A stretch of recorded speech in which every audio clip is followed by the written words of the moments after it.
తెలుగు అమ్మాయి అనన్య నాగల్ల గారు హ్యాపీ మొబైల్స్లో Redmi note 5 pro సిరీస్ని లాంచ్ చేయడానికి వచ్చారు. ఆవిడతో అడిగి పలు విషయాలు తెలుసుకున్నాం. హాయ్ అండి. మొబైల్ని లాంచ్ చేయడానికి వచ్చారు రెడ్మీ. అంటే ఈ మొబైల్ ఫోన్ గురించి మీకు ఏం తెలుసు? రెడ్మీ గురించి అంటున్నారా? రెడ్మీ గురించి నాకు జనరల్గా అంతగా ఏం తెలియదండి. ఇక్కడికి వచ్చిన తర్వాత తెలుసుకోవడం జరిగింది.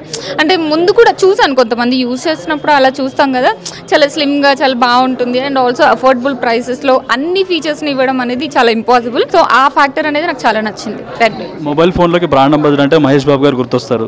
ఆ తర్వాత ఇప్పుడు మీరు వస్తున్నారు. ఇది చాలా పెద్ద కాంప్లిమెంట్ అని నేను అనను, కామెంట్ అనుకుంటాను. బట్ అలా వస్తే చాలా హ్యాపీ కదండి, నా అదృష్టంగా ఫీల్ అవుతాను. అది అంతే. మీరు ఫస్ట్ ఏ ఏజ్లో మొబైల్ ఫోన్ వాడారు?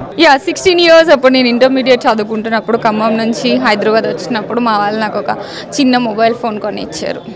ఐ థింక్ అది శాంసంగ్ అనుకుంటా. అప్పట్లో చిన్న బుజ్జి ఉండేవి కదా, అవి ఇచ్చారు. ఆ తర్వాత మీ సొంత డబ్బులతో కొనుక్కున్న ఫోన్ ఏంటి? As long as I remember శాంసంగే చాలా ఇయర్స్ వాడాను నేను. ఆఫ్టర్ దట్ ఒక మేబీ ఒక 7-8 years బ్యాక్ వేరే ఫోన్కి స్విచ్ అయ్యాను, కానీ అంతవరకు ఐ థింక్ శాంసంగ్ వాడాను ఫస్ట్ అయితే. సో శాంసంగే కొనుక్కున్నా అనుకుంటా.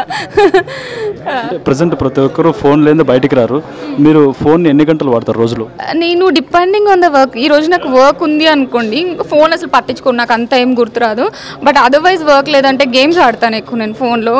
సో గేమ్స్ అంతే, మ్యాక్సిమం గేమ్స్. ఇన్స్టాగ్రామ్ తక్కువ, వాట్సాప్ గేమ్స్ అండ్ వాట్సాప్ చేస్తుంటాను. ఇన్స్టాగ్రామ్ తక్కువ అని చెప్తారు, కానీ ఇన్స్టాగ్రామ్లో మంచి మంచి ఫొటోస్ పెడుతుంటారు, యూత్ని అట్రాక్ట్ చేస్తుంటారు. అదే మీరు అబ్జర్వ్ చేస్తే నేను ఎవరిని ఫాలో అవ్వను, ఏం చేంజ్ జస్ట్ ఫొటోస్ పెట్టేసి వస్తాను, బికాజ్ దట్స్ మై వర్క్.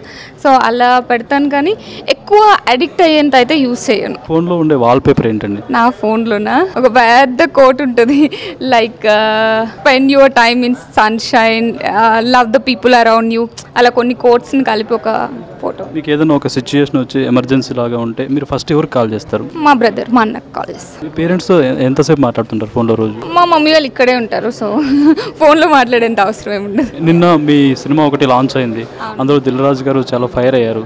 మీరు బ్యాక్ సైడ్ ఉండి కొంచెం షాక్ గురైనట్టు కూడా ఉన్నారు, ఏం చెప్తారు?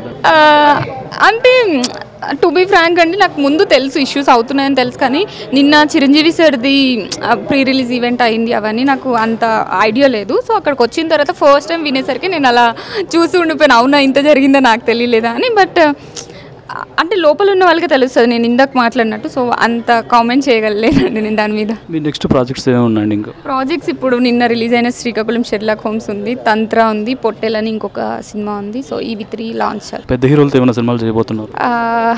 లేదండి, ఇప్పటికి యాజ్ ఆఫ్ నౌ ఓన్లీ నాకు కంఫర్టబుల్గా క్యారెక్టర్ వైజ్గా నాకు సాటిస్ఫాక్షన్ ఇచ్చే, వర్క్ ఎథిక్స్లో సాటిస్ఫాక్షన్ ఇచ్చే ఇలాంటి కైండ్ ఆఫ్ ఫిల్మ్స్ చేస్తున్నాను. పవన్ కళ్యాణ్ గారితో నెక్స్ట్ ఎప్పుడు కనిపించబోతుంది? అది మీరు మేకర్స్ని అడగాలి, నన్ను కాదు, because I'm always ready. Okay అండి, wish all the best. Thank you అండి.